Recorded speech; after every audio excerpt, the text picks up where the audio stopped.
నమస్తే, welcome to elite media Telugu news channel. Telugu Desam party రక్షణలో పడిపోయిందా? భవిష్యత్ భయంతో సతమతమవుతుందా? బీజేపీ బలంగా ఎదిగే అవకాశం ఉందన్న అంచనాతో టీడీపీకి ముప్పు పొంచి ఉందా? అసలు రాజకీయ సమీకరణాలు ఎలా మారుతున్నాయి? ఇవన్నీ ఈ వీడియోలో తెలుసుకుందాం. జాతీయ స్థాయిలో ప్రాంతీయ పార్టీలు బలంగా ఉన్న చోట క్రమంగా జాతీయ పార్టీలు చొచ్చుకునే వచ్చేందుకు ప్రయత్నిస్తున్నాయి. గతంలో ప్రాంతీయ పార్టీలు జాతీయ పార్టీల ఆధిపత్యాన్ని ఎదుర్కొని ఏర్పడ్డాయి. కానీ ఇప్పుడు జాతీయ పార్టీలు వాటిని నిర్వీర్యం చేయాలని చూస్తున్నాయి. తెలుగుదేశం పార్టీ అవతరించిన తర్వాత అనేక రాష్ట్రాల్లో ప్రాంతీయ పార్టీలు పుట్టుకొచ్చాయి. ఉత్తరప్రదేశ్ లో కాంగ్రెస్ ను సమాజ్వాదీ పార్టీ, బహుజన్ సమాజ్వాదీ పార్టీ ఎదుర్కొన్న విధంగా ఏపీలో టీడీపీ, వైసీపీ ఎదురెదురుగా పోటీ చేస్తూ వచ్చాయి. అయితే జాతీయ పార్టీలు విరామం తీసుకున్న వాటిని పూర్తిగా విస్మరించలేం.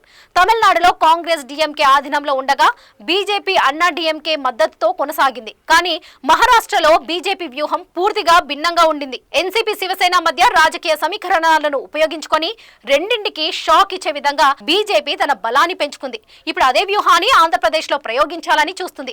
గతంలో టీడీపీ, వైసీపీ ప్రధానంగా పోటీ చేసేవి. జనసేన వచ్చాక రాజకీయ సమీకరణాలు మారాయి. ఇప్పుడు బీజేపీ కూడా మూడో కోణంగా ప్రవేశిస్తుంది. బీజేపీ ప్రస్తుత లక్ష్యం వైసీపీని నిర్వీర్యం చేసి జనసేనను బలోపేతం చేయడం. దీని ద్వారా జనసేన బీజేపీ కూటమిని మరింత బలపరచాలని చూస్తుంది. టీడీపీ అయితే వైసీపీతో నేరుగా తలపడగలదు. కానీ బీజేపీ విషయంలో అది సాధ్యం కాదు. తెలుగుదేశం పార్టీకి వైసీపీతో పోరాడటంలో పెద్దగా భయం లేదు. కానీ బీజేపీ లాంటి జాతీయ పార్టీ వ్యూహాలకు సమాధానం చెప్పడం కష్టంగా మారుతుంది.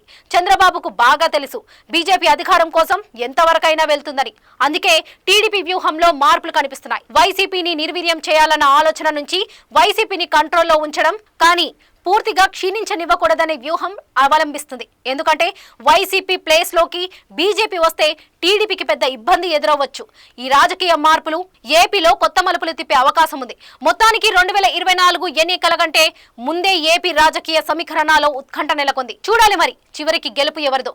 మరిన్ని ఇంట్రెస్టింగ్ వీడియోస్ కోసం మా ఛానల్ ను సబ్స్క్రైబ్ చేయండి.